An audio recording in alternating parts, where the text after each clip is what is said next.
remember the first time I heard about the virtual assistant space, the virtual assistant industry, and I immediately just went right over it because I did not even consider that it would actually be an option for me because of all of the experience that I had, because of everything I had accomplished in my corporate career. I just thought that it was below me, and I thought that there was absolutely no way that I would be able to ever build a sustainable business that would actually allow me to have the financial stability that I needed. Sure, I knew I could do the job, but the financial stability was big for me. Little did I know that there was a completely different universe that existed out there that was vastly underserved that I just needed to tap into. And once I discovered that space, my VA business literally took off, and I was on track to making over $100,000 a year, which I was blowing my mind, honestly, because I never in a million years thought that I would be able to hit $100,000 a year in my VA business. I just never even thought that was possible for VAs to do, honestly, let alone be on track to over $140,000 a year.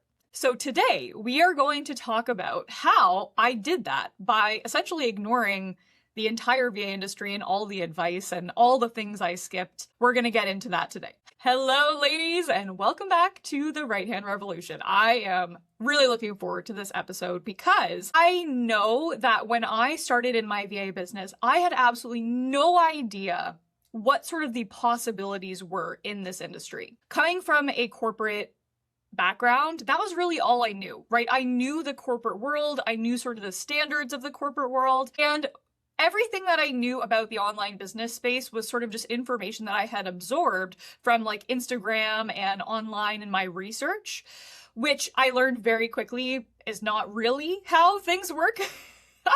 Sure, there is a side of that. There's definitely a side to all of the things that I was learning back then. But what I really started understanding was that there was a massive, massive, massive opportunity, and that the possibility for corporate women specifically, I'm talking high achieving corporate women who are taking on projects all the time, who are coming in early, staying late, all of that, that opportunity is there and vastly, vastly, vastly underserved.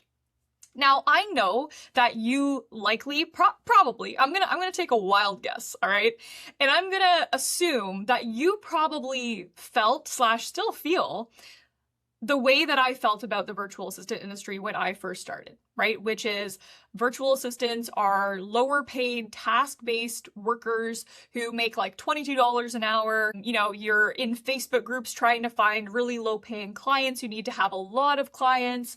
You likely have, maybe you've even downloaded some starter kits, VA starter kit PDFs, and you've sort of felt this isn't really, I feel like this guide or whatever the thing is that you downloaded, it's not written for me. Or maybe you've gone to some webinars because you've been interested in this, and you've gone to them and you thought, this doesn't really, it sounds like something I could do, but it doesn't really sound like this person is speaking to me. I felt that for years, which is why I consistently skipped over this as a valid way to actually get out of my corporate job, as a valid online business to start. It seemed like all of the resources that Instagram posts, even back in the day when I first started, Facebook groups were a big thing. This was over 13 years ago, right?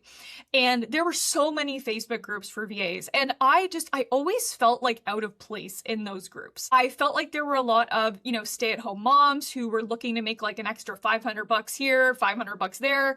And while that's completely fine, for me, I needed to replace a corporate salary, right? I needed to replace not just the salary, but I wanted to be able to, have the same level of benefits, right? So not assuming that I would be getting benefits from my business, but I wanted to have enough money so I could still go and get a massage, once a quarter, things like that. I didn't want to be struggling for money. And in all of these Facebook groups that I was in, all these Instagram posts I was seeing, it just didn't really feel like I belonged in that space. It felt like I was more skilled. It kind of felt like I was a little bit better than them. I don't want to say that, but that's truly how I felt. I was just kind of looking that's good for them.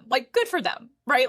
That's kind of how I felt. But for me, the whole time there was this like this sort of like a friction of like, okay, I could do that. That's definitely a valid thing. Like, I know physically I could do that job. I could provide that service, but realistically for my life, is that something I'm actually going to be able to do? So I want to just be very clear that that version of being a VA, right? That version of being a VA who's going into the Facebook groups, who's bringing in an extra $500 a month, who is doing tasks for their clients, who's just kind of doing this very, very, very part-time. This version of being a virtual assistant, it exists. It absolutely exists in this industry. And that is not the version of VA that we are going to be talking about today. Okay, that is not, it's completely opposite. Okay, completely opposite. And little side note, that first version of VA, the typical version of VA that we just mentioned there, likely soon are going to be replaced by AI. Okay, another conversation for another episode, okay? But we're talking about something completely different, something that actually really aligns with your values, your integrity, and also actually makes a really big impact, not just, for you in your life, being able to change your entire life and be able to create the life that you want, but also makes a really big impact in the lives of other people, the lives of your clients, their families, your clients' clients.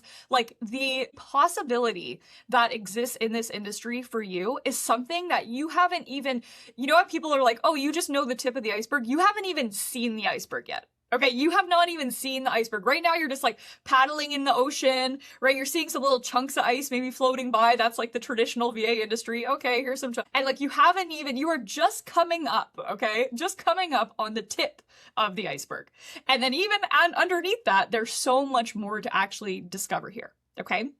So I'm very excited about this because I know that this is the smartest next step for you if you are a woman who knows that you care so deeply about the work that you do. If you are a woman who wants to create a different life, you know that this is not the life you're made for anymore. Sitting in a corporate job, clocking in all the time, clocking out, having your boss on you, having to ask for vacation, not being able to take time off when you want to go and, volunteer at your kid's school, or not being able to go and work, from a different country, or even a lot of people are getting called back into the office now. I was at the hairdresser the other day getting my hair cut, totally different story there, and someone was saying they just got called back into the office now. Okay, it's 2026. What a tease, right? You think you're working remotely now for the rest of your life at this company, and then like years later, they're still calling people back, not to mention all the layoffs that are happening. It's just wild. Okay, so let's get back on track here. All right, so I want to tell you a story about when I started my VA business, because I started my VA business that same way that most people start, right? I started thinking, okay, you know what?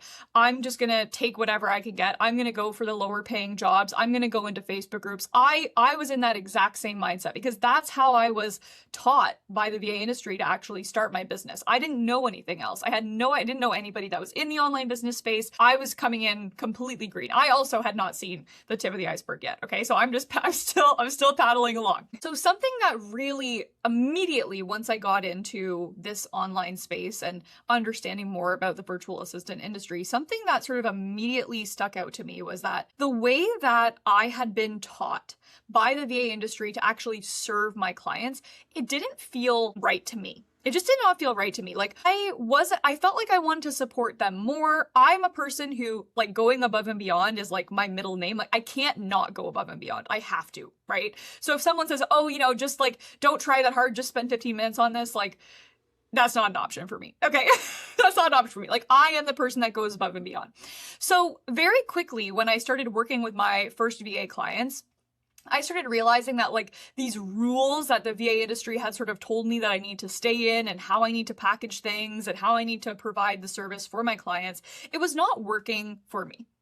And if you've been around here for a while, likely you know me, I don't, do things the way everybody else does them. So when things weren't working for me, I needed to change them. And over time, that ended up resulting in me actually creating an entirely new way to actually operate as a virtual assistant, right? To become that right-hand woman. So after about a year and a bit working with my clients, I started switching all of my rates to monthly flat rates that were based on value-based pricing. And at this point, I was charging my clients anywhere between $2,500 to $3,750 a month per client once I actually made that change.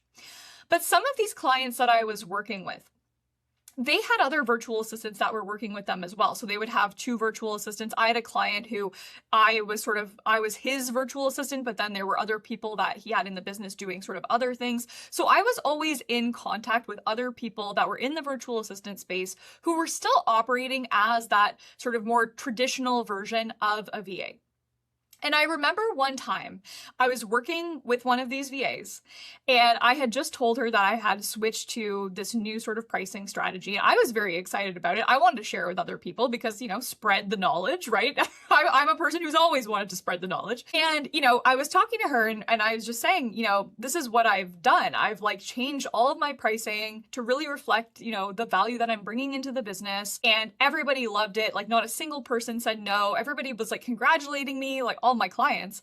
And she was like, oh my God, Rebecca, that's amazing. I wonder how I can do that. So I started explaining it to her. And then I said, just, because I was I wanted a benchmark, how much are you making right now? How much are you making right now? And her answer, I literally almost spit out my water. Okay. I almost spit out my water. Her answer was that she was making $25 an hour. Okay. $25 an hour. Now, what I really want you to hear at this point is that her and I were doing essentially the same thing, just for different areas of the business. So while I was helping my client with more of the back end operation, she was helping my client with more of the front end stuff. So the client management, client communications, things that could potentially even be seen as more valuable, right? I would tell my students that would be even more valuable. So this wasn't a gap in my skills, me coming necessarily from a corporate job and me having all of this technical background that I'm bringing into my client's business, and that's why I'm getting paid more. It wasn't about that, because she was older than me. I think she had much more experience than I did. She definitely had a lot more experience in the VA industry than I did. The thing that was different between her and I was not the talent, right? It was not the talent behind what we were doing. She was incredibly thoughtful as well, right? She wasn't less capable or anything like that. The thing was that she was just following a different set of instructions, right? She was following those traditional VA industry instructions. She was also, aside from just following the traditional VA instructions when she was working with my client, she was just showing up in the world as more of a traditional VA. And what I mean by that is if you went to her website, oh my God, she looked amazing. She looked like I have to work with this person. She looked so professional. I'm doing air quotes here for everybody who's listening. She had a very specific niche of people that she worked with. She had different tiers of service packages that people could book her for, different sets of hours. She had, the logo and the fancy email, and she had an at, her domain email, not an at Gmail. I had just an at Gmail. She had all of that. She had everything from the outside. All right. It looked like she was very, very, very successful, incredibly successful as a virtual assistant. But when we see the reality, she was making $25 an hour. And I was at this point making over $3,000 a month with this specific client. So what was I doing? Right? What was I doing differently? Looking back at it now, because it's, hindsight is always 20/20. Like I said earlier, I just had that feeling that this industry wasn't built for me, and the way that they told me to operate wasn't built for me. And even though it was a very easy, on some levels, path for me to get started in, right? If you know my story, you know that I just decided one day that I was going to bet on myself. Essentially, it's a very shortened version of it. I decided one day I was going to bet on myself, and then within 24 hours, I landed my first VA client. So it was easy for me to just slide in to this industry. That does not happen with everybody. Okay, most people, it does not happen like that. But I knew the whole time that it was not me. It was not built for me. The structure was not going to fit how I wanted to actually support my clients. And when I started really looking at that, before I ended up changing my rates, I really did a lot of work sort of introspectively, within myself, and a lot of market research work to understand what was actually being taught in the virtual assistant space and who actually created this framework, and then who was that framework actually built for at like a foundational level. Because that sort of like decision for me to start doing things differently, this was a decision that was very intentional, right? It was a decision that I really, really, really thought through. I had no idea if it was going to work. I had no idea if my clients were going to accept this rate structure and the massive increase in rates as well that I did. But I knew that I had been giving my all to them, and I knew I wanted to continue doing that, and I knew I had a vision for their business, and I knew that I was doing something differently than everybody else that I had encountered in the virtual assistant space. And I still feel like that, and my students feel like that too. So there were so many reasons why I ended up moving forward with sort of the newly created sort of business structure of running a VA business that I did. But ultimately, it was a very, very, very intentional decision that just honestly made sense to me, because that was just the person I am. I'm like, I didn't get out of my 9-to-5 job to do something that doesn't feel good for me to do, right? I got out of my 9-to-5 job to create a life I love every single aspect of. And also I got out of my 9-to-5 so I could actually serve people and help people in the way that I had always wanted to help in my corporate job too. Because I don't know about you, but when I was in my corporate job, I still brought this same level of intention and want to help people, but it was kind of like, we just had to do whatever our CEO said, right? Like if I had a great idea, it was like, oh yeah, Rebecca, okay, yeah, that's great. Save that for later. We're going to do this instead, right? Like it was just kind of one of those things. If there was, a broken process that I had called out a million times, well, we can't really change it because blah, you just kind of get, it like beats you down to the point where you're just like, you know what, like it's not worth it for me to even voice these things anymore,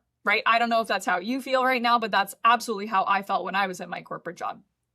I could not let my VA business become that. And I absolutely could not let my VA business become the traditional VA business. All right. Because when I looked at that woman that I was working with, knowing how much money that she got paid, and also knowing how much value she was bringing to the business and how much time and energy and real intention that she was bringing, it just did not work. Okay, it just did not work. So at this point, I started sort of seeing like the tip of the iceberg now, right? I think I see something there. I'm going to go towards it and I'm going to figure out what the deal is. That's where I was at this point. I was like, okay, I see how she's been doing this. I see what she's been doing, what she's been spending her time on versus what I've been doing, what I've been spending my time on, and what I have not been spending my time on, right? And that's what started reframing everything for me. So what are the things that she was doing, spending most of her time on, that I was not doing? Great question. I kind of alluded to some of them earlier, right? She had a website. I did not. Okay, so I had no website. I did not have a niche. She did. I had no service packages. I was not doing any content creation whatsoever. I didn't even have a social media account for my business. I know some of you have me on Instagram, but I only started this Instagram account when I started mentoring women. I want to be very clear about that, okay? I did not have an Instagram or a Facebook page or a website, or I didn't even have my LinkedIn updated when I was a virtual assistant. Still said I was back in my corporate job, mostly because I was a little bit like embarrassed to update it. I didn't want other people to know what I was doing. So if you're in that phase right now, totally feel you. It's totally normal, okay?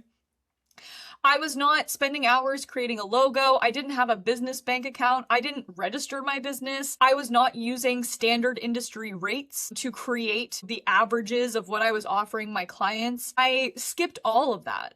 I skipped the other thing I really wanted to skip too, which I knew from the beginning I was never going to do, was timesheets broken down by like 5-minute incremental blocks of what I was working on. Yep, never did that. Okay, never did that. I was just like, that's a big no for me. Nope. It's going to take me like 2 hours just to do that, right? Again, this was 13 years ago too, so it was like more manual back then. So all the things that you think, and the other side of it, right? Those were all the things I skipped when I was building the business. But then when I was operating my business, things I also skipped were things like managing my clients' calendars. I've never managed a client calendar in my entire life. Never. Not for a single one of them. Managing their email inbox. Nope. Didn't do that either. Okay. Did not do that either. Meanwhile, those kinds of things were that other VA's like bread and butter of her business. Okay. So what did I do instead? So like I said, I really thought about how I was going to operate in my business and my clients' businesses a lot, okay? I'm a bit of a serial overthinker. You could call me that. The thing that I started realizing was that how VAs were talking about themselves, how they were sort of positioned, how were they were positioned. I know people always say positioning, so I want to try to articulate this as well as I possibly can. I realized that the way that most VAs were sort of positioned in relation to the business owners that they were working with was as someone lower on the hierarchy. Right? And that's probably what you think right now. So I realized that, right? I started noticing, okay, VAs are like, most people think they're lower on the hierarchy. That's not necessarily actually how it is, right? Most people are looking for clients in Facebook groups that are full of people who don't actually have successful businesses, right? Anyone who has a successful business does not have time to be in a Facebook group. I'm telling you that right now, okay? So these were sort of things like how I priced myself, the way I talked about myself, all these things I was doing it differently without even realizing it at first. But then when I did realize it, I started really leaning into those things so much more. And that is why I was able to make such a big jump with my VA clients, right? When I switched from hourly to value-based pricing, I was able not only to do that, but I was also able to increase my rates while I was doing that and have them all be like, yes, absolutely, right? All of those things contributed to what really got me standing on the iceberg, okay? Now I'm standing on the iceberg of this entirely different area of the VA space that had not been tapped into yet. And now I'm standing on the top of the iceberg. I start looking down and I'm like, oh my God. Okay, right? And I see the rest of the iceberg under there. And that's when I really started honing in on this framework. And ultimately, that framework is what allowed me to be able to make that amount of money in my VA business, over $140,000 a year, not running a VA agency, not working with 20 different clients, literally working with between 4 to 5 clients consistently. Every single month, I'm getting paid before I start work. I have no worries at all. I have more financial stability than I've ever had in my entire life. That is what got me there. This shift in understanding that the way that the VA industry actually teaches VAs to operate is why A, VAs are not as successful as they want to be, and also B, why clients do not feel served by VAs in the way that they actually want to be, or supported by VAs in the way that they actually want to be. Now, let's just take a quick second and just think about this, because that VA, right? That VA that I was working with, that was making $25 an hour. And let me say that she was also incredibly stressed, overworked, all of the other things too, that you're probably assuming comes with getting $25 an hour. This is the cost of taking the wrong advice, right? Now, at the time, there was no other advice for her. Right? Like there was nobody in the VA industry that wasn't just carbon copies of everybody else. They were all sharing the exact same framework. I don't even want to call it a framework. It wasn't really even a framework. They were all just sharing, this is what you do. Now, this is how much you charge. Like it wasn't a framework. It had no strategy to it at all. She followed that. And it wasn't her, like she was a person who could have been making way more. She could have had so much more financial stability. She could have had so much more autonomy in her business, but she was just misled. Now, the other sort of hidden cost too was the toll that setting her business up this way actually took on her confidence, her mental health. When I told her about my pricing shift, and I, of course, offered to help her make these shifts herself. I was like, we can get on Zoom calls, whatever you want to do. I want to help you with this. She didn't want to do it. She did not want to do it. And it was because she didn't feel like it was possible for her, because she had been stuck in this way of operating and ultimately stuck in this employee mindset when she's with her clients, that she didn't think that she could break out of it. She was so afraid to lose her clients that she didn't even want to meet with me to understand how I did it. So this is also the hidden cost of consuming the wrong advice, It's just like the hidden cost of taking the wrong VA clients. That also can totally just cut your confidence down. So the enemy here is the advice. Okay, it's the advice that we're getting. And that's why you, as an incredibly smart, incredibly talented, incredibly high achieving, above and beyond corporate woman, that's why you need to be so careful about how you are coming into this space, how you are coming into the online business industry overall. Now, I know that you might be here because you're thinking about starting your VA business and you're trying to see, okay, well, what are the possibilities for me here? Like, is there something more than just making $25 an hour? Oh, wow, Rebecca made this much. That could work for me, right? That's probably why you're here. That was probably the train of thought that you went through, right? And maybe you're even asking yourself, okay, Rebecca, that all sounds great, but can I do that? Right? Can I actually build this for myself? And I want to just challenge you on that because that is actually the wrong question. Okay, that's the wrong question. Because yes, of course, if I did this, you can absolutely do this. I am not a superwoman. I'm not coming in with anything that you don't already have. You have everything that I have, and you likely have more because you've probably been in a corporate job actually longer than I have, right? You actually have more of those skills that are going to be even more valuable for you. When you set your VA business up the right way, the way that actually honors the potentially decades of experience that you actually have, not just in your job, but also your life experience as well, you are actually able to build a business that you love every single aspect of, full of clients that you just like adore, right? You're like, oh my God, these are like dream human beings that I'm so excited to work with every single day. You actually get, like I said earlier, you actually get the opportunity to have more financial stability than you've ever had probably in your life. And the reason why is because you have multiple income streams, right? Everybody always talks about multiple income streams, like it's like this big thing, passive income, all this. That's not what I mean. What I mean is that right now, when you get laid off, if you get laid off, that's it. All of your income is gone.